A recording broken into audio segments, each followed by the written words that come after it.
नमस्कार, news India देख रहे हैं आप और आपके साथ मैं हूं सुरभि तिवारी और आपके साथ मैं हूं आंचल कादिया।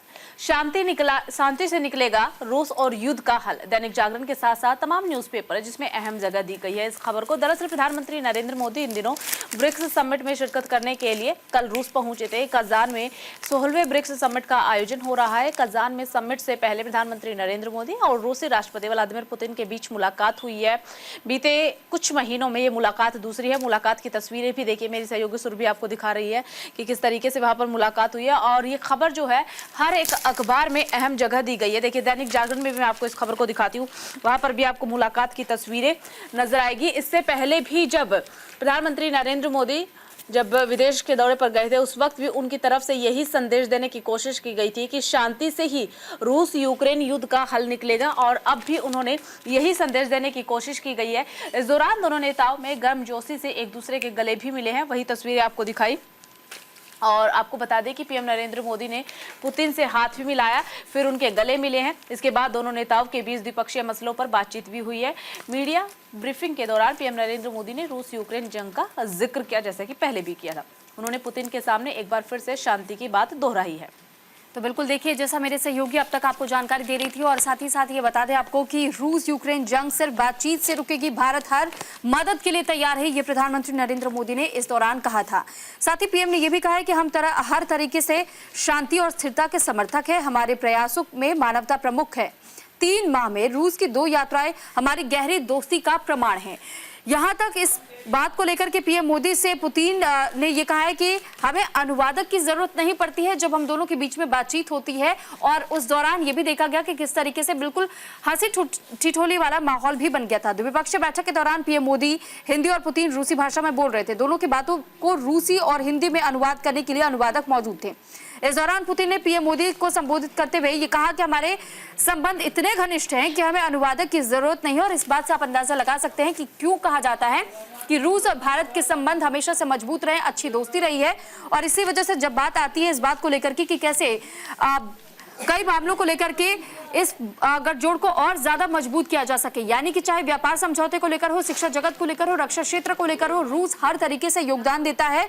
और कजान में नए वाणिज्य दूतावास में रिश्ते और ज्यादा मजबूती की ओर इशारा करते हुए देखे गए। बिल्कुल देखिए, आपको बता देते हैं कुछ पॉइंटर्स हम आपको बता देते हैं। जब कल मुलाकात हुई है, मुलाकात की तस्वीरें हमने दिखाई कि हर एक न्यूज़पेपर में वो तस्वीरें जो है वो छापी गई है।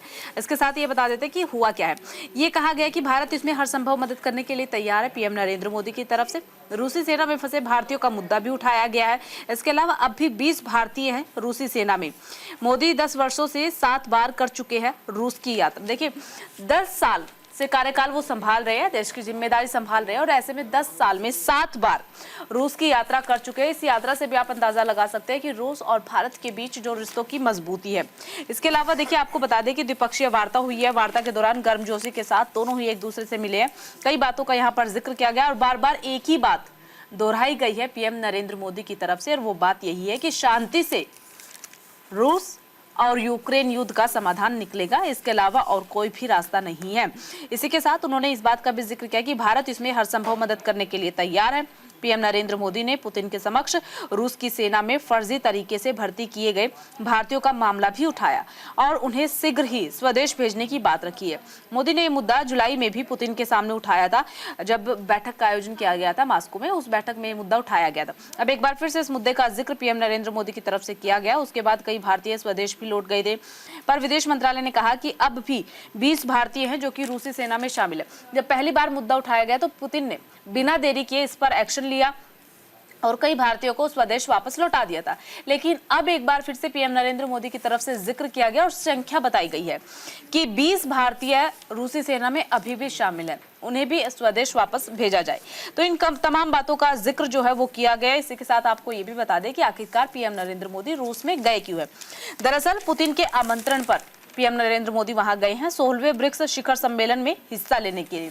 और ये शिखर सम्मेलन काफी ज्यादा अहम है। हम कल से ही आपको बता रहे हैं कि यह शिखर सम्मेलन इसलिए ज्यादा खास हो जाता है क्योंकि इस बार ब्रिक्स में कई नए देश ऐड ऑन हुए हैं, जिसकी वजह से ये शिखर सम्मेलन काफी ज्यादा महत्वपूर्ण हो जाता है। और इसमें पीएम नरेंद्र मोदी भी अपने शिरकत करने के लिए पहुंचे। आज कई कार्यक्रम है जिनमें पीएम मोदी शिरकत करेंगे। बहरहाल खबरों में अब आगे बढ़ जाते हैं। देखिए बिल्कुल, देखिए वक्फ विधेयक पर हंगामा जिस तरीके से देखने को मिला था, दरअसल इसको लेकर के एक बैठक हो रही थी। तृणमूल सांसद ने इस दौरान शीशे की बोतल फोड़ दी है और साथ ही ये जानकारी आपको दे दें कि सांसद इस दौरान निलंबित भी कर दिए गए और ये सांसद कोई और नहीं बल्कि तृणमूल कांग्रेस से जुड़े हुए सांसद थे, यानी कि हम जिक्र कर रहे हैं कल्याण बनर्जी का।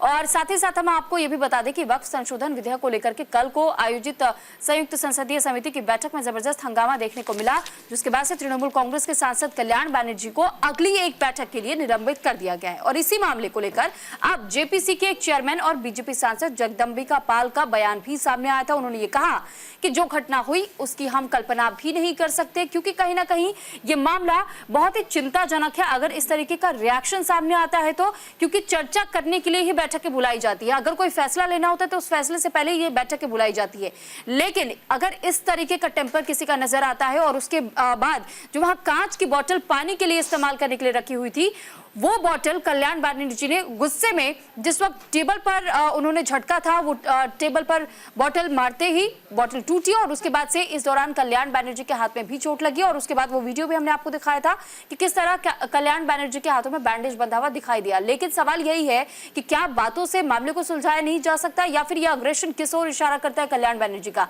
खासतौर पर जब बात वक्फ बोर्ड की आती है कि वक्फ बोर्ड की शक्तियों को कम करने के लिए लगातार जहां केंद्र सरकार प्रयास कर रही है, क्योंकि उनके पास जो अपार शक्तियां है जिसका दुरुपयोग इस वक्त वक्फ बोर्ड की ओर से किया जा रहा था और कई मामले अब तक ऐसे सामने आ चुके थे। आपको याद होगा कि कैसे कर्नाटक में अब तक कई एकड़ जमीन है जो कि वक्फ बोर्ड ने क्लेम किया है कि वो जमीन उनकी है, जबकि कई गांव के लोग ये कहते हैं कि उनके पास तमाम डॉक्यूमेंट्स है, बावजूद इसके वो कोर्ट का दरवाजा नहीं खटखटा सकते हैं और इसके खिलाफ वो अपनी आवाज नहीं उठा सकते। और इसी को लेकर के शक्तियों को लिमिट करने की बात कही गई थी और इसमें यह कहा गया था कि इस वक्फ बोर्ड में संशोधन किया जाएगा, जो उनके रूल्स रेगुलेशंस और जो गाइडलाइंस उनकी है, और ऐसे में जो पावर्स उनके पास है उन पावर्स को भी थोड़ा बहुत कंट्रोल करने की कवायद होगी। बिल्कुल, देखिए आपको तस्वीरें हमने दिखाई और ये भी दिखा देते हैं कि उसके बाद घायल बनर्जी को ओवैसी जो है वो उनका हाथ पकड़े हुए मेडिकल रूम में लेकर के जा रहे थे। उनके साथ संजय सिंह की मौजूदगी भी थी। ये तस्वीर जो है एनबीटी ने अपने न्यूज़पेपर में छापी हुई है। इसके अलावा तमाम न्यूज़पेपर में भी ये तस्वीर आपको देखने को मिल जाएगी। आप देख सकते हैं किस तरीके से ओवैसी ने घायल बनर्जी का हाथ थामा हुआ है और ये तस्वीर उस वक्त ये दिखा रहे हैं जब मेडिकल रूम में घायल बनर्जी को लेकर के जा रहा था। लेकिन कल जो भी घटा उसके बाद तमाम सवाल ये उठ जाते हैं कि आखिरकार बैठक में हुआ क्या ऐसा। तो आपको बता देते हैं, सूत्रों के हवाले से जो जानकारी मिल रही है कि मीटिंग में कल्याण बनर्जी बिना अपनी बारी के बोल रहे थे। उन्हें बोलने के लिए काफी मौका दिया गया था, लेकिन उसके बाद भी वो बार बार इंटरप्ट कर रहे थे, फिर भी वह बिना बारी के बोलने की कोशिश लगातार करते रहे। दरअसल ओडिशा के आए जुडिशियल के कुछ प्रतिनिधि अपनी बात समिति के सामने रख रहे थे, लेकिन बनर्जी जो है बार बार उनको इंटरप्ट कर रहे थे। उनके साथ ही विपक्षी सदस्यों ने बिल पर जजों और वकीलों की भागीदारी की में भी वहां पर सवाल उठा दिए कि किस तरीके से ये भागीदारी है, उसे लेकर के सवाल उठाए, जिसके चलते बहस बढ़ने लगी। बनर्जी ने बिना बारी बोलने की कोशिश की तो बीजेपी के अभिजीत गंगोपाध्याय ने इस पर अपना विरोध जताया और कड़े रुख में विरोध जताया गया। इसे लेकर के दोनों के बीच में तीखी और जोरदार बहस शुरू हो गई। दोनों ओर से अभद्र भाषा का इस्तेमाल किया गया। कहा जाता है कि इसके बाद ही बनर्जी ने तैश में आकर बोतल मेज पर मार दी। बनर्जी के हाथ में चोट लग गई, खून निकल गया और जिसके बाद सांसद संजय सिंह ओवैसी हाथ बनर्जी का पकड़ करके मेडिकल रूम की ओर लेकर गए और उसके बाद हाथ का उनका चेकअप हुआ।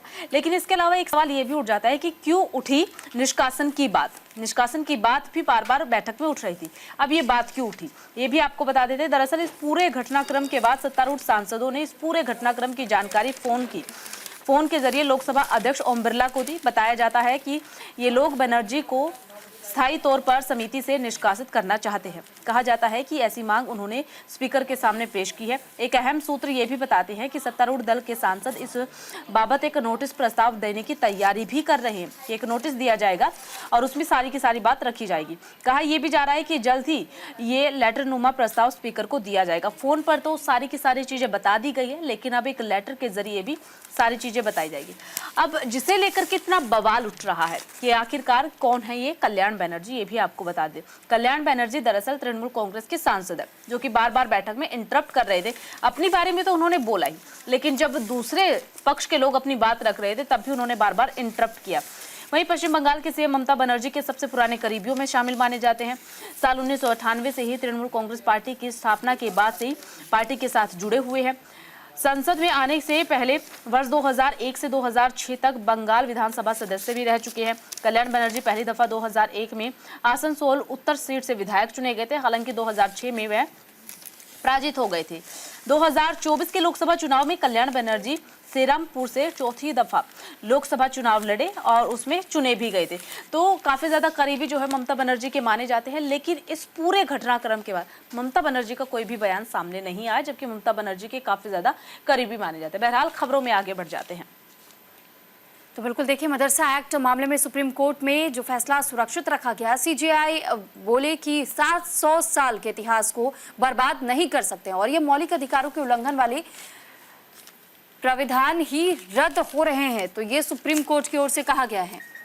तो देखिए, आपको बता दें कि सुप्रीम कोर्ट ने कल इलाहाबाद हाई कोर्ट के उस फैसले को चुनौती देने वाली याचिका पर सुनवाई हुई है, जिसमें कि उत्तर प्रदेश मदरसा शिक्षा बोर्ड अधिनियम 2004 को असंवैधानिक घोषित किया गया था। इस पूरे मामले में सुप्रीम कोर्ट ने सभी पक्षों की दलीलों को सुनने के बाद अपना फैसला सुरक्षित रख लिया है। सुनवाई के दौरान यूपी सरकार ने मदरसा एक्ट का समर्थन किया। उत्तर प्रदेश सरकार ने कोर्ट में अपना पक्ष रखा है। सरकार की तरफ से पेश हुए वकील एएसजी KM नटराजन ने कहा कि यूपी सरकार ने इलाहाबाद हाई कोर्ट के फैसले को स्वीकार कर लिया है। कल अहम सुनवाई हुई, तमाम दलीलें रखी गई, सबने अपना अपना पक्ष रखा। सुप्रीम कोर्ट ने बेहद ही अहम सुनवाई करते हुए सभी की दलीलें ध्यान से सुनते हुए फैसला जो है सुरक्षित रख लिया है। अब फैसला कब तक आता है ये देखना काफी ज्यादा महत्वपूर्ण रहेगा। हालांकि आपको बता दें कि उसके खिलाफ कोई और अर्जी दाखिल न करने का फैसला भी यहाँ पर लिया गया। आगे क्या कुछ होता है ये देखना अहम रहेगा और विस्तार से मेरी सहयोगी सुरभि आपको जानकारी देगी। तो बिल्कुल देखिए, जिस तरीके से सुप्रीम कोर्ट में जब ये मामला पहुंचा था और इसी को लेकर के पीठ ने क्या कुछ कहा है वो हम आपको बता देते हैं। दरअसल पीठ ने कहा कि संविधान के अनुच्छेद 28(3) में प्रावधान है कि छात्र स्वेच्छा से धार्मिक निर्देश या शिक्षा प्राप्त कर सकते हैं, पर कोई बाध्यता नहीं होनी चाहिए। पीठ ने पूछा, धार्मिक शिक्षा देने वाले मदरसों को मान्यता देने और उन्हें कुछ बुनियादी मानकों का पालन करने के लिए बाध्य करने वाले कानूनों में क्या गलत है? पूरे कानून को रद्द करने का मतलब है कि ऐसे संस्थान अनियमित बने रहेंगे। पीठ ने यह भी कहा कि धार्मिक शिक्षा देने सिर्फ मुस्लिमों तक ही सीमित नहीं है। यदि बौद्ध भिक्षुओं को प्रशिक्षण देने वाला कोई भी संस्थान है तो क्या सरकार उसे कुछ धर्मनिरपेक्ष शिक्षा भी प्रदान करने के लिए कह सकती है? और धार्मिक शिक्षा कभी भी अभिशाप नहीं रहा है, ये भी सुप्रीम कोर्ट की ओर से कहा गया। दरअसल इस पूरे मामले को लेकर के धर्मनिरपेक्षता के मायने जियो और जीने दो मदरसों का नियम राष्ट्र हित में है, ये शीर्ष कोर्ट की ओर से कहा गया। यानी देखिए, मुख्य न्यायाधीश DY चंद्रचूड़ ने कहा कि हमारे देश का लोकाचार है। याद रहे कि आप इस्लाम के संदर्भ में जो तर्क दे रहे हैं वो भारत में वेद पाठशालाओं से बौद्ध भिक्षुओं, जैन मुनियों को प्रशिक्षित करने वाले संस्थानों तक भी सभी धर्मों पर लागू होगा और इसे पूरी तरीके से रद्द नहीं किया जा सकता है, क्योंकि धर्म से जुड़ी हुई जानकारी हमारे बच्चों तक, हमारी पीढ़ियों तक पहुंचना बहुत ज्यादा जरूरी हो जाता है और ये प्रमुख कारण है। अगर आप एक सदस्य के, एक समुदाय के लिए अगर आप ऐसा कोई भी एक्शन लेते हैं तो फिर आपको यह भी ध्यान रखना होगा कि भारत में और भी कई समुदाय के लोग रहते हैं और इसी वजह से हमेशा से भारत को ये माना गया है कि एक सेक्युलर कंट्री है जहां पर हर प्रकार के धर्म से जुड़े हुए लोग रहते हैं और अपने अपने धर्मों का वो पालन करते हैं और कानून उन्हें खुले तौर पर यह आज़ादी देता है, ये छूट देता है कि वो अपने धर्म का पालन कर सकते हैं और उसके साथ में उसी धर्म से जुड़ी हुई शिक्षा भी प्राप्त कर सकते हैं। पीठ ने यह भी स्पष्ट किया कि इसे गलत नहीं समझा जाना चाहिए, क्योंकि वो समान रूप से चिंतित है कि मदरसों में छात्रों को भी गुणवत्तापूर्ण शिक्षा मिलनी चाहिए। हालांकि पूरे कानून को रद्द करना नहाने के पानी के साथ बच्चों को बाहर फेंकने जैसा है। पीठ ने यह भी कहा कि देश में धार्मिक शिक्षा कभी भी अभिशाप नहीं रहा। उत्तर प्रदेश मदरसा शिक्षा बोर्ड अधिनियम 2004 ने मदरसा शिक्षा को अरबी, उर्दू, फारसी, इस्लामिक अध्ययन और दर्शन शास्त्र को शिक्षा के रूप में परिभाषित किया था। इसका उद्देश्य मदरसा शिक्षा बोर्ड को सशक्त बनाना है, यानी कि जो कई ऐसे लैंग्वेजेस है, चाहे देखिए इसमें भी मुख्य न्यायाधीश ने इस बात का जिक्र किया कि मदरसों से ही कई बच्चों को अरबी, उर्दू, फारसी और इस्लामिक भाषा का पूरा ज्ञान प्राप्त होता है और इस वजह से अगर आप इस पर रोक लगाते हैं तो आप भाषाओं पर भी रोक लगाने का प्रयास कर रहे हैं और ये किसी प्रकार से धर्म निरपेक्ष हम इस कानून को नहीं कह सकते हैं, तो ये पूरी तरह इसे रोकना गलत होगा। बिल्कुल, देखिए यहाँ पर अब खबरों में हम आगे बढ़ते हैं, जिक्र कर लेते हैं ज्ञानवापी मामले को लेकर के। दरअसल सील बे वैजूखाने क्षेत्र नहीं कर सकते हैं सर्वे, मुस्लिम पक्ष की तरफ से कहा गया है। अमर उजाला में एक खबर छापी गई है, अहम जगह दी गई है। इलाहाबाद हाईकोर्ट ने कल वाराणसी के ज्ञानवापी स्थित वजूखाने की एएसआई सर्वे की मांग वाली याचिका पर सुनवाई की। देखिए, हिंदू पक्ष ने दलील दी कि विवादित स्थल के धार्मिक चरित्र के निर्धारण के लिए वजूखाने का एएसआई सर्वे आवश्यक है। वहीं मुस्लिम पक्ष ने यह कहा है कि वजूखाना क्षेत्र सुप्रीम कोर्ट के आदेश से सील किया गया है, इसका सर्वे नहीं किया जा सकता। न्यायमूर्ति रोहित रंजन अग्रवाल की अदालत राखी सिंह की ओर से दाखिल पुनर्निरीक्षण याचिका पर सुनवाई कर रही थी, जिस दौरान मामले की अगली सुनवाई अब 8 नवंबर को तय की गई है। याचिका राखी सिंह की ओर से जिला अदालत में याचिकाकर्ता राखी सिंह की ओर से जिला अदालत में वजूखाने के सर्वे के लिए अर्जी दाखिल की गई है और सुनवाई के दौरान जिला अदालत ने सुप्रीम कोर्ट के यथास्थिति बनाए रखने के आदेश के कारण अर्जी में हस्तक्षेप करने से इनकार कर दिया है, क्योंकि पूरी तरीके से राइट्स नहीं होते हैं जब किसी भी मामले को लेकर के सुप्रीम कोर्ट का कोई आदेश या फरमान जारी होता है। इस आदेश को याचिकाकर्ता ने हाई कोर्ट में अब चुनौती दी है और साथ ही ये कहा है कि वजूखाने का सर्वे होना चाहिए। अगर आपको ये जानकारी वजूखाने से जुड़ी हुई दे तो आप गौर करेंगे कि जब आप वाराणसी जाते हैं और विश्वनाथ मंदिर में दर्शन पूजन करने के लिए जाते हैं तो जो गेट नंबर 4 है, उस गेट नंबर 4 से जब आप एंट्री करेंगे तो सबसे पहले वहां आपको वो आकृति दिखाई देगी जिसकी बाउंड्री वॉल पूरी तरीके से रखी गई है और उस बाउंड्री वॉल के अंदर ही वो मस्जिद है जिसको ज्ञानवापी मस्जिद कहा जाता है। लेकिन इस पर भी उत्तर प्रदेश के सरकार ने भी ये जिक्र किया था और ये कहा था कि उसे ज्ञानवापी मस्जिद कहना पूरी तरीके से गलत होता है, क्योंकि ज्ञानवापी शब्द जुड़ा हुआ होता है संस्कृत से और ज्ञानवापी का मतलब ही है ज्ञानकूप, जो कि ज्ञान का भंडार रखते हैं और ये संस्कृत शब्द से लिया गया है, तो ये मुस्लिम शब्द नहीं हो सकता, इसे मस्जिद का नाम नहीं दिया जा सकता है। यहाँ तक जब आप गेट नंबर 4 से एंट्री करते हैं तो आपको ये दिखाई देगा कि मस्जिद का जो पिछला भाग है, जो पिछला हिस्सा है, उसी को लेकर ये पूरा विवाद है, क्योंकि जो पश्चिमी दीवार है उस मस्जिद की वो पूरी तरीके से हिंदू मंदिर की दीवार है और वो खंडित है और इसी को लेकर के हिंदू पक्ष बार बार ये दावा करता है कि ये जमीन का हिस्सा भी हमारा है, यानी कि काशी विश्वनाथ धाम का ही है और इसी वजह से उनकी ओर से मांग की जाती है कि मुस्लिम पक्ष को ये जगह छोड़ देनी चाहिए, मस्जिद को यहाँ से हटा दिया जाना चाहिए और गुंबद के नीचे भी कहा जाता है कि आज भी आपको मंदिर के अवशेष मिलेंगे, जिसके बाद से इसका एएसआई सर्वे भी कराया गया था। कई फुटेज भी वायरल हुए थे और उसके साथ में जो तहखाना था उस तहखाने के नीचे बताया गया व्यास जी का तहखाना, जिसके लिए अब कोर्ट ने इजाजत दे दी है वहां पूजा अर्चना करने की।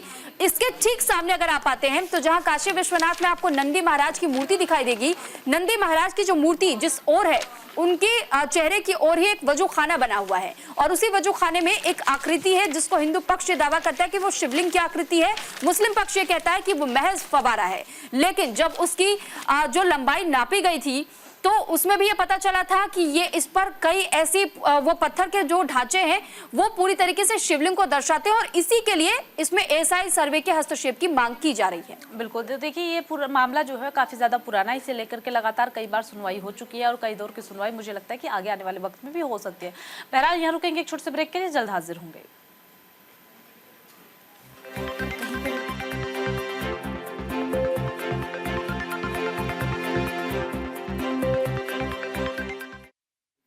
तो ब्रेक के बाद एक बार फिर आपका स्वागत है और अब खबरों में हम आगे बढ़ते हुए बात करेंगे कानून को लेकर के कि क्योंकि कानून में स्पष्टता की कमी से न्यायिक हस्तक्षेप की हड़ताल जरूरी है, ये ऐसा अमित शाह का कहना है। बिल्कुल, देखिए गुजरात विधानसभा के में विधायकों को संबोधित करते हुए गृह मंत्री अमित शाह ने न्यायिक हस्तक्षेप की। केंद्रीय गृह मंत्री अमित शाह से कानूनों में स्पष्टता की आवश्यकता पर जोर देते हुए कहा है कि न्यायपालिका तभी हस्तक्षेप कर सकती है जब कानून बनाने के लिए जिम्मेदार लोग अस्पष्ट क्षेत्रों को छोड़ दे। केंद्रीय गृह मंत्री गुजरात विधानसभा सचिवालय के अधिकारियों के लिए आयोजित 1 दिवसीय विधान प्रारूप प्रशिक्षण कार्यशाला के हिस्से के रूप में गुजरात विधानसभा को संबोधित करने के लिए पहुंचे थे और वहीं पर उन्होंने अपने संबोधन में कई बातों का जिक्र भी किया है। बिल्कुल, देखिए इस दौरान अमित शाह ने सदन को संबोधित करते हुए कहा कि मुझे पता है कि मैं जो कुछ भी बोलने जा रहा हूं उससे विवाद पैदा होगा, लेकिन मैं आपको बताना चाहता हूं कि न्यायपालिका तभी हस्तक्षेप करेगी जब आप कानून बनाने में किसी अस्पष्ट क्षेत्र को छोड़ देंगे। बिल्कुल, देखिए कानून में जितनी भी स्पष्टता होगी अदालतों को हस्तक्षेप उतना ही कम किया जाएगा, लेकिन कानून उसके लिए स्पष्ट होना जरूरी है। इस दौरान कार्यक्रम में विधायक, सांसद और पूर्व विधायक, स्पीकर भी मौजूद रहे थे। देखिए आपको बता देते हैं इस कार्यक्रम में क्या कुछ कल कहा गया है। ये कहा गया है कि विधायिका, कार्यपालिका, न्यायपालिका के बीच अंतर धुंधला होने का एक बड़ा कारण खराब मसौदा है। शाह ने अपने बात में कहा है कि संविधान में विधायिका, कार्यपालिका, न्यायपालिका की भूमिका काफी ज्यादा अहम है और ये भूमिका स्पष्ट होना काफी ज्यादा जरूरी हो जाता है। इस बात का जिक्र किया गया है कि सरकार नीतियां बनाएगी और विधायिका उन नीतियों के अनुसार कानून पारित करेगी। न्यायपालिका कानून को परिभाषित करेगी, कार्यपालिका उन्हें लागू करेगी, लेकिन कानून को सही तरीके से तैयार नहीं किए जाने के कारण इन तीनों के बीच की जो रेखा है वो धुंधली हो गई है। इसलिए इन तीनों के बीच का जो डिफरेंस है वो समझना काफी ज्यादा जरूरी हो जाता है, ताकि रेखा जो है वो धुंधली ना हो और आसानी से हर किसी को इन तीनों का डिफरेंस भी समझ में आ जाए। इसके अलावा इस बात का भी जिक्र किया गया है, सिविल डिफेंस और होम गार्ड्स की नियमावली में करेंगे बदलाव, ये भी जो है जिक्र किया गया है। देखिए, अमित शाह कल यहाँ पर पहुंचे थे एक कार्यक्रम में, तब उन्होंने अपने इस संबोधन में कई बातों का जिक्र किया है। ये हमने आपको बताया कि किस तरीके से उन्होंने हर एक चीज को लेकर के कहा है कि डिफरेंस होना जरूरी है। अगर लोगों को वो डिफरेंस समझ नहीं आएगा तो इसका कारण यही होता है कि जो एक बीच में छोटी सी लकीर होती है वो धुंधली हो जाती है और लोग कंफ्यूज हो जाते हैं। कानून में स्पष्टता की आवश्यकता पर जोर देते हुए इस बात का भी जिक्र किया है कि न्यायपालिका तभी हस्तक्षेप करेगी जब कानून बनाने के लिए जिम्मेदार लोग इसमें अस्पष्टता छोड़ देंगे। दरअसल शाह जो है वो मंगलवार को विधानसभा सचिवालय के अधिकारियों के लिए विधान तैयार करने के लिए प्रशिक्षण संबंधित कार्यशाला के तहत गुजरात विधानसभा को संबोधित कर रहे थे और अपने संबोधन में उन्होंने इस बात का जिक्र किया है। कहा कि मैं जानता हूं जो कुछ भी बोलने जा रहा हूं उससे विवाद पैदा होगा, लेकिन मैं आपको बताना चाहता हूं कि कानून में जितनी अधिक स्पष्टता होगी अदालतों का हस्तक्षेप उतना ही कम होगा। लेकिन उन्होंने अपने संबोधन में इस बात का पहले जिक्र कर दिया था कि हो सकता है कि मेरे संबोधन के बाद कई चीजें क्रिटिकल हो जाए और मेरा विरोध भी किया जाए। बहरहाल खबरों में आगे बढ़ जाते हैं, बात सिंगापुर की कर लेते हैं। राजनाथ सिंह ने कहा है कि सिंगापुर में दिन ब दिन रक्षा सहयोग जो है वो बढ़ रहा है। तो फिलहाल ये खबर आप अमर उजाला साथ ही साथ द हिंदू में भी देख पाएंगे और अलग अलग अखबारों में भी इस खबर को जगह दी गई है। सिंगापुर के रक्षा मंत्री डॉक्टर एनजी इंग हेन इन दिनों अपने 3 दिवसीय दौरे पर दिल्ली में हैं। यहाँ उन्होंने रक्षा मंत्री राजनाथ सिंह के साथ छठी भारत सिंगापुर रक्षा मंत्रियों की वार्ता की सह अध्यक्षता की। इससे पहले सिंगापुर के रक्षा मंत्री डॉक्टर एनजी इंग हेन ने राष्ट्रीय युद्ध स्मारक और पुष्पांजलि अर्पित की। वहीं उन्हें नई दिल्ली के मानेक शॉ सेंटर में औपचारिक गार्ड ऑफ ऑनर मिला और इस मौके पर रक्षा मंत्री राजनाथ सिंह भी मौजूद रहे। इस वार्ता को लेकर के रक्षा मंत्री राजनाथ सिंह ने प्रतिक्रिया भी दी। राजनाथ सिंह ने कहा कि बीते महीने प्रधानमंत्री मोदी की सिंगापुर यात्रा के दौरान हमारे संबंधों को व्यापक रणनीतिक स्तर तक बढ़ाना हमारे देश के बीच में बढ़ती निकटता का प्रमाण है और अब दोनों देशों के रक्षा मंत्रियों की ये बैठक ऐसे समय में हो रही है जब भारत की एक्ट ईस्ट नीति के 10 साल पूरे होने का जश्न मनाया जा रहा है। बिल्कुल, तो देखिए आपको बता दें, तस्वीर भी हम दिखा देते हैं। सिंगापुर के रक्षा मंत्री डॉक्टर हेन के साथ रक्षा मंत्री राजनाथ सिंह है, हाथ मिलाते हुए ये तस्वीर है जो कि हर एक अखबार में, हर एक न्यूज़पेपर में आपको देखने को मिल जाएगी और लगातार ये तस्वीर जो है सोशल मीडिया पर भी ट्रेंड कर रही है। ये वो तस्वीर आपको दिखा रही है। और जब यहाँ पर गए थे तो रक्षा क्षेत्र का जो है जिक्र रक्षा मंत्री राजनाथ सिंह की तरफ से किया गया। दोनों देशों में रक्षा मंत्रियों की अहम बैठक हुई है। एक्ट ईस्ट नीति में सिंगापुर की अहम भूमिका है, इस बात का जिक्र किया गया है। दरअसल आपको बता दें कि भारत महत्वपूर्ण भागीदारी रखता है, इस बात का जिक्र जो है डॉक्टर इंग हेन की तरफ से किया गया जो कि सिंगापुर के रक्षा मंत्री हैं। उन्होंने कहा कि भारत की एक्ट ईस्ट नीति का ये 10वां वर्ष है। सिंगापुर के दृष्टिकोण से भारत हमेशा ही पूर्व का हिस्सा रहा है। सिंगापुर के इतिहास में भारत महत्वपूर्ण भागीदारी रख रहा है। जब हमने सिंगापुर सशस्त्र बलों की शुरुआत की थी तो भारत एकमात्र ऐसा देश था जिसने हमारी मदद की। हेन ने आगे अपनी बात को बढ़ाते हुए कहा कि और इससे हमें खुशी भी हुई थी कि जब हम मुश्किल घड़ी में थे तो भारत सिर्फ एक देश आगे आया था मदद करने के लिए और इस चीज़ की हमें खुशी है कि हमारे 10 वर्षों के द्विपक्षीय संबंधों में रक्षा और चौतरफा रणनीति साझेदारी में बहुत कुछ सुधार भी हुआ है। इससे पहले हेन ने राष्ट्रपति भवन में राष्ट्रपति द्रौपदी मुर्मू से भी मुलाकात की थी। मुर्मू ने कहा था कि विशेषज्ञता और तकनीकी विकास से लाभ उठाने के लिए भारत और सिंगापुर की अनुसंधान टीमों को घनिष्ठ सहयोगियों के रूप में काम करने की जरूरत है। तो यहाँ पर यह कहा जा सकता है कि रिश्तों का जिक्र किया गया है कि अब दोनों के रिश्तों को और भी ज्यादा मजबूती देंगे। 10 सालों में हालांकि रिश्ते काफी मजबूत हुए, लेकिन आगे आने वाले वक्त में रिश्ते काफी ज्यादा और भी मजबूत होंगे। तो बिल्कुल अब खबरों में आगे बढ़ेंगे और बात हरियाणा की करेंगे हम। हरियाणा की जीत का फॉर्मूला महाराष्ट्र में अब बीजेपी आजमाने की तैयारी में है। एनबीटी के साथ साथ आप अलग अलग अखबारों में इस खबर को देख और पढ़ पाएंगे। बिल्कुल, देखिए आपको बता दें, महाविकास आघाड़ी में आखिरकार अब सीट शेयरिंग को लेकर के सहमति बन चुकी है। सीटों का फॉर्मूला लगभग तय हो चुका है। बीजेपी ने हरियाणा विधानसभा चुनाव में जीत के लिए जिस फॉर्मूले पर काम किया था उसी तरह से बीजेपी अब महाराष्ट्र में भी काम करती हुई नजर आ रही है। बीजेपी कि एक सीनियर नेता के मुताबिक हरियाणा चुनाव में मिले सबक महाराष्ट्र के लिए काफी ज्यादा अहम हो जाते हैं। उस हिसाब से वहां की रणनीति तैयार की जा रही है। बीजेपी महाराष्ट्र में जीत के लिए जनता के लिए जमीनी स्तर पर काम करेगी। इसके अलावा ये भी कहा जा रहा है कि जनता से रूबरू होते हुए उनके विकास के लिए काम किया जाएगा। वहीं बात करें महाविकास आघाड़ी की, तो महाराष्ट्र विकास आघाड़ी, माफ कीजिएगा, महाविकास आघाड़ी गठबंधन के सहयोगियों के बीच सीट बंटवारे को लेकर के चल रही अनबन लगातार बढ़ती ही जा रही है। अब अनबन सुलझने का नाम नहीं ले रही, समय कम रह चुका है, लेकिन अनबन कब सुलझेगी ये एक महत्वपूर्ण यहाँ पर सवाल बना।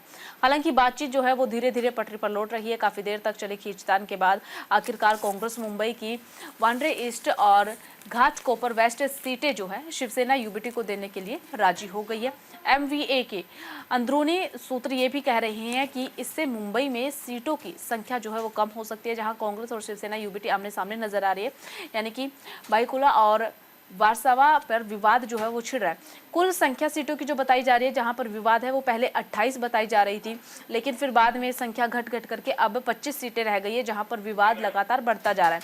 शिवसेना ने आगामी महाराष्ट्र चुनाव के लिए 45 उम्मीदवारों की सूची भी जारी कर दी है। मुख्यमंत्री एकनाथ शिंदे का अगर जिक्र करें तो वो भी जो है इस बार चुनावी मैदान में नजर आने वाले हैं। कोपरी पचपाखड़ी विधानसभा क्षेत्र से वो चुनाव लड़ेंगे।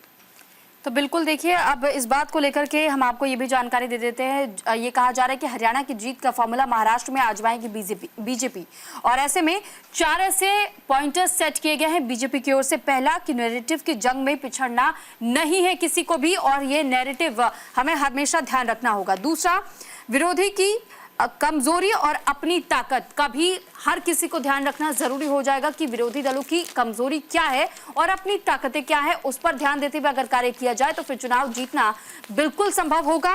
और साथ ही तीसरा, अपने वोटर्स को पोलिंग बूथ तक लाना, क्योंकि कई ऐसे मतदाता अपने घरों से निकलना पसंद नहीं करते, या तो वो छुट्टियां मनाने लगते हैं, और इसके लिए ही मतदाताओं को किस तरीके से पोलिंग बूथ तक लेकर के आया जाए। और चौथा, सीटों को पूरी तरीके से सीटों की मैपिंग और फिर फोकस करना कि आखिर समीकरण क्या साझा होते हैं वहां, और समीकरणों को साधने के लिए ही तमाम प्रयास किए जाएंगे। बिल्कुल। तो देखिए, बीजेपी जो है महाराष्ट्र में तो हरियाणा की रणनीति पे काम कर रही है, लेकिन चर्चा जो है वो झारखंड पर करना भी जरूरी हो जाता है, क्योंकि महाराष्ट्र के साथ साथ झारखंड में भी विधानसभा चुनाव है। झारखंड में INDIA गठबंधन के जो पेच उलझे हुए थे वो अब सुलझ चुके हैं। आरजेडी से बात बन चुकी है। NBT में इस खबर को अहम जगह दी गई है। झारखंड विधानसभा चुनाव को लेकर के INDIA गठबंधन में सीटों का फंसा पेच हेमंत सोरेन की पहल पर रात करीब सुलझा लिया गया है। इसके बाद कांग्रेस ने प्रत्याशियों की पहली सूची भी जारी कर दी है। कांग्रेस सूत्रों के अनुसार झारखंड चुनाव के लिए सीट बंटवारे पर INDIA ब्लॉक के दलों के बीच सहमति जो है वो बन गई है। देर रात ये सहमति बनी है। ऐसे में JMM 41, कांग्रेस 29, RJD 6 और वाम दलों के 5 सीटों पर चुनाव लड़ने की संभावनाएं जताई जा रही है। JMM ने आगामी झारखंड विधानसभा चुनाव के लिए 35 उम्मीदवारों की अपनी पहली सूची भी जारी कर दी है।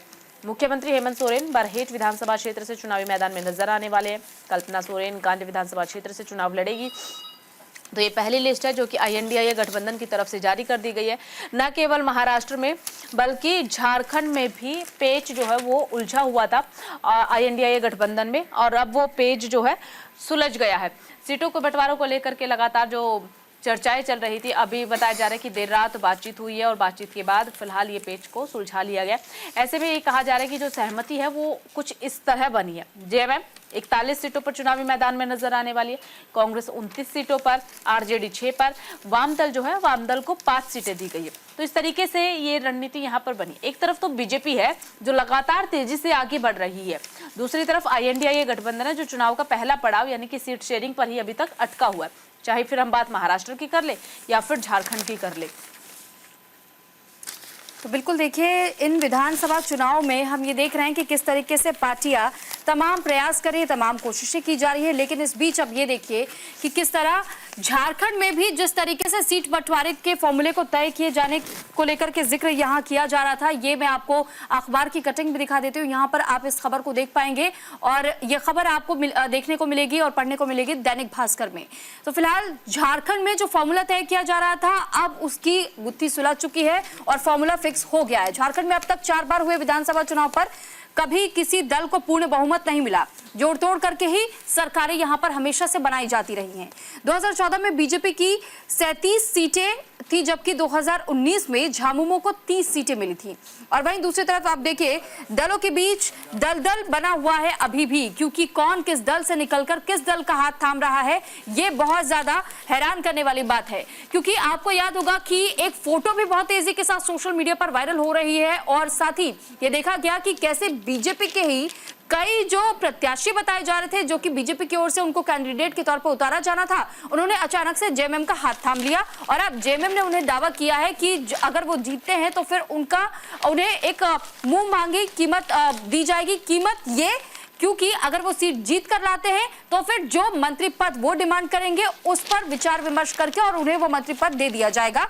इसके तहत में ये गिफ्ट के तौर पर दिया जाएगा। फिलहाल ये जानकारी आपको दे दें कि राज्य बनने के बाद से अब तक झारखंड विधानसभा के 4 आम चुनाव में किसी एक दल को जनता ने बहुमत पूरी तरीके से नहीं दिया, और इसी वजह से कोशिश हर सरकार को यहाँ पर ये रहती है कि गठबंधन के तहत में और निर्दलीयों को अपने साथ लेकर के चले, ताकि यहाँ पर अपनी सरकार को बना पाए, क्योंकि यहाँ पर हमेशा से जोड़ तोड़ की राजनीति ही चलती है। बिल्कुल, अब खबरों में हम आगे बढ़ जाते हैं। कल सीएम योगी आदित्यनाथ ने आरएसएस प्रमुख मोहन भागवत से मुलाकात की है। मुलाकात के दौरान मंथन किया गया है मिशन 2027 में अमृत की आस। सीएम योगी आदित्यनाथ की मुलाकात काफी ज्यादा अहम रही है, और भागवत से जो चर्चा की गई है भविष्य की योजनाओं को लेकर के कई अहम मुद्दों पर मंथन किया गया है। देखिए, आपको हम दिखाते हैं। मुख्यमंत्री योगी आदित्यनाथ ने पूजा अर्चना भी की थी। उसके बाद पूजा अर्चना करने के बाद विधानसभा उपचुनाव को सियासी सरगर्मियों के बीच मुख्यमंत्री योगी आदित्यनाथ ने मथुरा पहुंच करके राष्ट्रीय स्वयंसेवक मोहन भागवत से मुलाकात की। संघ प्रमुख और मुख्यमंत्री के बीच ये मुलाकात करीब 2.5 घंटे तक चली है। इसमें लोकसभा चुनाव के बाद पहला मौका था जब मोहन भागवत और सीएम योगी आदित्यनाथ एक साथ मंथन करने के लिए पहुंचे थे और मंथन किया गया था। तो देखिए, आपको बता दें कि मथुरा में ये बैठक करीब 2.5 घंटे तक चली है। विचार विमर्श किया गया है। विधानसभा चुनाव को लेकर के विचार विमर्श किया गया, जो कि 2027 में होने वाला है। उससे पहले उपचुनाव को लेकर के भी एक रणनीति जो है वो तैयार की गई है, क्योंकि आरएसएस लोकसभा चुनाव में बीजेपी से नाराज हो गई थी, और उसका खामियाजा हमने देखा कि किस तरीके से बीजेपी को भुगतना पड़ा है। ऐसे में जब हरियाणा विधानसभा चुनाव नजदीक आए, जम्मू कश्मीर के विधानसभा चुनाव नजदीक आए, तो आरएसएस के साथ बातचीत की गई, आरएसएस को मनाया गया, और उसके बाद हरियाणा में रिजल्ट में किस तरीके से परिवर्तन हुआ, जहां एक तरफ लहर कांग्रेस की नजर आ रही थी और फिर सत्ता में आ गई बीजेपी, वो भी देखने को मिला। तो आरएसएस काफी ज्यादा जरूरी बीजेपी के लिए हो जाती है। बहरहाल, यहाँ पे हम चर्चा कर लेते हैं कि मुख्यमंत्री योगी आदित्यनाथ के बीच और आरएसएस प्रमुख मोहन भागवत के बीच जब मुलाकात हुई तो मुलाकात में क्या कुछ हुआ है। दरअसल जो परखम में चल रही संघ की 10 दिवसीय बैठक के बीच सीएम योगी आदित्यनाथ और संघ प्रमुख के बीच करीब 2-2.5 घंटे तक बातचीत हुई है, और बातचीत में भविष्य की योजनाओं पर मंथन किया गया है। दीनदयाल गो विज्ञान अनुसंधान एवं प्रशिक्षण केंद्र में आरएसएस की अखिल भारतीय कार्यकारी मंडल की बैठक में संघ प्रमुख पहले दिन रविवार को ही पहुंच गए थे। वह लगातार टोलियों के साथ मंथन कर रहे हैं। मंगलवार की देर शाम सीएम योगी आदित्यनाथ भी बैठक स्थल पर पहुंचे, संघ प्रमुख से मुलाकात की। बताया जा रहा है कि बैठक में कानून व्यवस्था, उपचुनाव, 2027 में होने वाले विधानसभा चुनाव पर बातचीत हुई। अयोध्या में भव्य श्री राम मंदिर निर्माण के बाद अब मथुरा पर फोकस किया जा रहा है। मथुरा में भी संभावनाओं का विमर्श हुआ है कि किस तरीके से अब मथुरा में भी ज्ञानवापी का मुद्दा जल्द से जल्द सुलझा लिया जाए। तो इन तमाम चीजों को लेकर के यहाँ पर चर्चा हुई है, और ये चर्चा जो है करीब 2.5 घंटे तक भी चली है। तो मुलाकात में काफ़ी चीज़ों का जिक्र किया गया, और फोकस कहा जा रहा है कि सबसे ज़्यादा फोकस रहा है 2027 के विधानसभा चुनाव पर, जो कि यूपी में होने वाले। एक बार फिर से बीजेपी की कोशिश यही है कि हैट्रिक जो है सुरभि लगाई जाए उत्तर प्रदेश में। बिल्कुल ठीक कह रहे हैं आप। और इसी के साथ अब खबरों में हम आगे बढ़ेंगे और बात करेंगे वित्त मंत्री से जुड़ी हुई। दरअसल वित्त मंत्री ने अमेरिका में एक दावा किया, भारत अब नए विकास अवसरों का लाभ उठाने के लिए पूरी तरीके से तैयार है। और साथ ही साथ देखिए, ये जो दावा किया गया इसकी अखबार की कटिंग भी हम आपको साथ ही दिखा देते हैं। दैनिक जागरण में आप इस खबर को देख पाएंगे, पढ़ पाएंगे। भारत अब नए विकास की ओर लगातार आगे बढ़ता जा रहा है, और नए अवसरों के भी लाभ उठाने के लिए पूरी तरीके से भारत तैयार है। ये वित्त मंत्री निर्मला सीतारमण की ओर से कहा गया है। युवाओं को रोजगार के लायक बनाना सबसे बड़ी चुनौती है, ये हेडलाइन दैनिक जागरण ने दी है। वित्त मंत्री ने कहा है कि आबादी को रोजगार के लायक बनाने के प्रयास कर रही है सरकार। डिजिटल परिवर्तन ने बड़ी आबादी को औपचारिक वित्तीय प्रणाली में शामिल कर दिया है, और साथ ही साथ इस पूरे मामले को लेकर के उन्होंने ये भी कहा है कि वित्त मंत्री निर्मला सीतारमण ने इस बात का जिक्र किया, वैश्विक उथल पुथल और वैश्विक व्यापार में कमी के बावजूद भी भारत विकास और स्थिरता के बीच संतुलन कायम करने में सफल रहा है। भारत में महंगाई नियंत्रण में है और राजकोषीय घाटे को अगले साल और कम करने का लक्ष्य तय किया गया है। कोरोना महामारी में कमी के बाद रूस और यूक्रेन युद्ध और फिर से एशियाई देशों में संघर्ष से दुनिया के कई देशों में महंगाई चरम पर पहुंच गई है और उनकी विकास दर भी प्रभावित हुई है। बावजूद इसके भारत की स्थिति आज के वक्त में खासतौर पर ऐसे हो जाती है कि वो अपने युवाओं को रोजगार देने में भी सक्षम है और नए अवसरों के लाभ उठाने में भी पूरी तरह सक्षम है। बिल्कुल, तो चलिए अब खबरों में हम आगे बढ़ जाते हैं। अभद्र टिप्पणी मामले में सांसद इमरान मसूद के खिलाफ जो है आरोप तय हो गए। दैनिक जागरण में इस खबर को अहम जगह दी गई। दरअसल सहारनपुर से कांग्रेस सांसद इमरान मसूद पर कोर्ट ने चार्ज फ्रेम किया है। 10 साल पहले इमरान मसूद ने देवबंद में पीएम नरेंद्र मोदी पर आरोप लगाए थे। उन्हीं आरोपों के खिलाफ जो है ये दाखिल किया गया है। तो फिलहाल अभद्र टिप्पणी मामले को लेकर के सांसद इमरान मसूद के खिलाफ आरोप तय किए गए हैं और इस बात की जानकारी हम आपको दे रहे हैं कि किस तरीके से इस पूरे मामले में लगातार अब बयानबाजियां भी हो रही हैं। तो अभद्र टिप्पणी का मामला ये पूरा था जो कि सांसद इमरान मसूद से जुड़ा हुआ था और इस खबर को आप दैनिक जागरण में देख और पढ़ पाएंगे। सहारनपुर से कांग्रेस सांसद इमरान मसूद पर कोर्ट ने चार्ज फ्रेम किया। 10 साल पहले इमरान मसूद ने देवबंद में पीएम मोदी पर विवादित बयान दिया था। उन्होंने धमकाते हुए ये कहा था, नरेंद्र मोदी यहाँ आए तो बोटी बोटी कर दी जाएगी। गुजरात में 4% मुसलमान हैं और सहारनपुर में 42% है। उन्होंने ये बयान 2014 लोकसभा चुनाव में दिया था। सरकारी अधिवक्ता गुलाब सिंह ने बताया कि देवबंद के गांव लबकरी में इमरान मसूद ने पीएम मोदी के खिलाफ बोटी बोटी वाला बयान दिया। इस मामले को लेकर के विशेष न्यायाधीश एमपी एमएलए मोहित शर्मा की कोर्ट में 19 लोगों के बयान दर्ज किए गए और कोर्ट ने चार्ज फ्रेम किया है।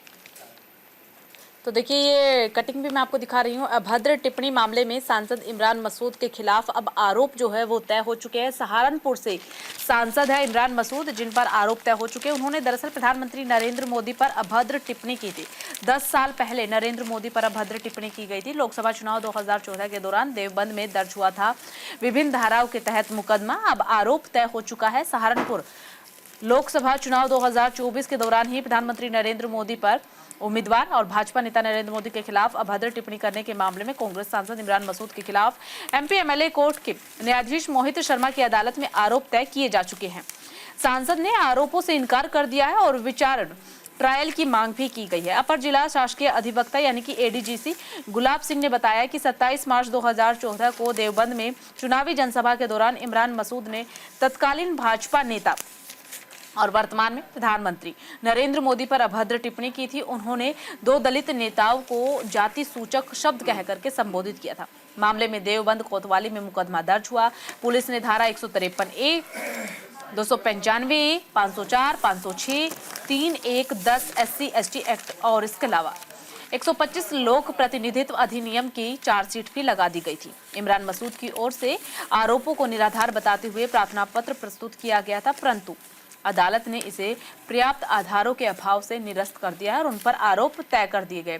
अब आपको ये बता देते हैं कि आखिरकार किन धाराओं के तहत चालान हुआ है। 153A निवास स्थान, भाषा इत्यादि के आधार पर विभिन्न समूह के बीच शत्रुता का संप्रवर्तन और सौहार्द बने रहने का प्रतिकूल प्रभाव डालने वाला कार्य कारित करना अपराधों में 3 साल की सजा हो सकती है। आरोप यहां पर तय हो चुके हैं। अब सजा कितने साल की होगी देखना काफी ज्यादा महत्वपूर्ण रहेगा। हालांकि इमरान मसूद की तरफ से अभी भी इनकार किया जा रहा है।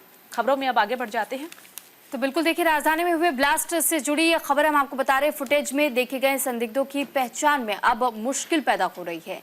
दरअसल जिन संदिग्धों को सीसीटीवी फुटेज में देखा गया उनको पहचान पाना पुलिसकर्मियों के लिए भी मुश्किल हो रहा है। और साथ ही हम आपको ये भी जानकारी दे दें कि रोहिणी सेक्टर 14 के प्रशांत विहार स्थित सीआरपीएफ स्कूल की दीवार के पास जो जोरदार धमाका हुआ था, इस मामले को लेकर के जांच एजेंसियों को सीसीटीवी कैमरे के फुटेज से कोई खास सफलता नहीं मिली है। लेकिन बार बार जिस तरीके से हम ये देख रहे हैं कि कैसे सीआरपीएफ स्कूलों को यहाँ निशाना बनाने का काम किया जा रहा है, उन्हें हम लगातार धमकियां मिल रही हैं, तो वहीं अभी आरोपितों की पहचान भी नहीं हो पाई है। बताया ये भी जा रहा है कि स्कूल के ठीक सामने स्थित एक दुकान के बाहर लगे जिस सीसीटीवी कैमरे में धमाके की तस्वीर कैद हुई थी, उसी कैमरे में बम रखने वाले संदिग्धों की भी तस्वीर कैद हो चुकी है। लेकिन तस्वीर धुंधली होने और कुछ अन्य कारणों से पुलिस और केंद्रीय एजेंसियों को संदिग्ध की पहचान करने में मुश्किल हो रही है। बिल्कुल, पहचान करने के लिए सभी एजेंसियां नई नई तकनीकों का सहारा ले रही हैं, लेकिन मामला संवेदनशील होने के कारण एजेंसियां जो है कोई भी ऐसा इनपुट साझा नहीं करना चाह रही है जिससे कि जांच प्रभावित हो। इसके अलावा आपको ये भी बता दें कि 2 सीआरपीएफ स्कूलों को फिर एक बार बम से धमकी भरे ईमेल मिले। एक मामला अभी तक शांत नहीं हुआ, उसका इन्वेस्टिगेशन चल रहा है जिसमें तमाम मुश्किलों का सामना टीमों को करना पड़ रहा है। और इस बीच 2 सीआरपीएफ स्कूलों को एक बार फिर से धमकी भरे ईमेल मिल चुके हैं। दरअसल प्रशांत विहार इलाके में सीआरपीएफ स्कूल के बाहर हुए बम धमाके की घटना के 2 दिन बाद ही एक बार फिर से सीआरपीएफ स्कूल चर्चाओं में है। मंगलवार को दिल्ली के 2 सीआरपीएफ स्कूलों को क्लासरूम में बम रखने के ईमेल भेजे गए। इस मामले में सूचना पुलिस को दी गई। पुलिस ने स्कूल से छात्रों को सकुशल बाहर निकाला, उनके घर भेजा। अफरा तफरी ना मचे, माहौल खराब ना हो, इस बात का खास ख्याल रखा गया। तलाशी के बाद कोई भी विस्फोटक या फिर संदिग्ध वस्तु नहीं मिली है। माना यह जा रहा है कि ये ईमेल जो है दहशत फैलाने वालों की तरफ से भेजी गई है। मकसद सिर्फ और सिर्फ यही है कि लोगों के और बच्चों के मन में डर पैदा किया जाए। अब पुलिस ईमेल भेजने वाले की आईपी एड्रेस आदि का पता लगाने की कोशिश में जुटी हुई है। जिन 2 स्कूलों को भेजे गए हैं, ईमेल में लिखा था कि मंगलवार सुबह 11 बजे तक सभी स्कूल को खाली करा लिया जाए, क्लासरूम में बम रखा हुआ है। रविवार सुबह प्रशांत विहार के सीआरपीएफ स्कूल के बाहर धमाका भी हुआ था और हमने देखा कि उसके बाद किस तरीके से पूरे मामले ने तूल पकड़ लिया। अब इस पूरे मामले को लेकर के इन्वेस्टिगेशन हो रहा है। आसपास के सीसीटीवी खंगाले जा रहे। 3 संदिग्धों का जिक्र किया जा रहा था, लेकिन उन्हें पहचान पाना थोड़ा मुश्किल टीम के लिए हो रहा है। और अब खबरों में हम आगे बढ़ेंगे और बात करेंगे दिल्ली के AQI की। अब दिल्ली की जो हालत है इस वक्त बहुत ज्यादा बिगड़ने लगी है। दरअसल दिल्ली की हवा देश में दूसरी सर्वाधिक प्रदूषित बताई जा रही है। AQ की अगर हम बात करें तो 327। अमर उजाला और साथ ही साथ अलग अलग अखबारों में आप इस खबर को देख पाएंगे। ये जानकारी हम आपको दे दें कि लगातार बिगड़ती मौसम स्थितियों के कारण दिल्ली की हवा देश में दूसरी सबसे प्रदूषित रही है और वायु गुणवत्ता सूचकांक यानी कि AQI एयर क्वालिटी इंडेक्स 327 दर्ज किया गया है। साथ ही ये देखिए जो हेडलाइंस आप देख रहे हैं, दिवाली से पहले ही लागू हो सकता है ग्रैब 3। इस वक्त ग्रैब 1 और ग्रैब 2 दोनों लागू है, लेकिन अब ग्रैब 3 भी बहुत जल्द लागू हो सकता है, यानी कि इसमें और ज्यादा प्रतिबंध लगाए जा सकते हैं। और इसको लेकर के जानकारी हम आपको दे दें कि फिलहाल ग्रैब 3 लगने की जो संभावना है वो बढ़ चुकी है। कंस्ट्रक्शन पर कई तरीके की रोक रहती है, इसलिए अब लोगों ने कंस्ट्रक्शन से रिलेटेड कामों को करवाना भी तेज कर दिया था ताकि जल्द से जल्द इन कामों को निपटाया जा सके, क्योंकि इसी तरीके की स्थिति अक्टूबर के महीने से शुरू होकर के और फिर जनवरी तक बनी रहती है, जिस कारण ये फैसला दिल्ली सरकार की ओर से लिया गया था कि प्रदूषण को कम करना है तो सबसे पहले कंस्ट्रक्शन पे ब्रेक लगाना होगा।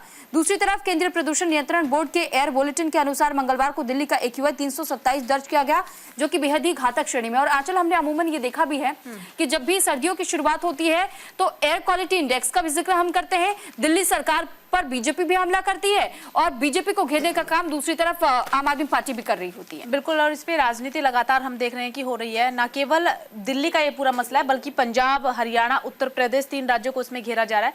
मामला सुप्रीम कोर्ट तक भी पहुंचा। सुप्रीम कोर्ट ने तमाम तीनों राज्यों को फटकार लगाई। खासकर जो फोकस था वो हरियाणा और पंजाब पर। अब ऐसे में आम आदमी पार्टी की तरफ से कहा जा रहा है कि पंजाब ने तो रोक लगा ली है क्योंकि पंजाब में आम आदमी पार्टी की सरकार है, लेकिन उत्तर प्रदेश और हरियाणा में बीजेपी की सरकार है, इसलिए दोनों ही राज्यों को टारगेट पर लिया जा रहा है। अब खबरों में आगे बढ़ जाते हैं। 80 उड़ानों को बम से उड़ाने की धमकी भरे फर्जी ईमेल जो है वो लगातार मिल रहे हैं। अमर उजाला, NBT, दैनिक जागरण, तमाम न्यूज़पेपर में इस खबर को अहम जगह मिली गई है। घरेलू और अंतर्राष्ट्रीय उड़ानों को लगातार बम से उड़ाने की धमकी जो है वो मिल रही है।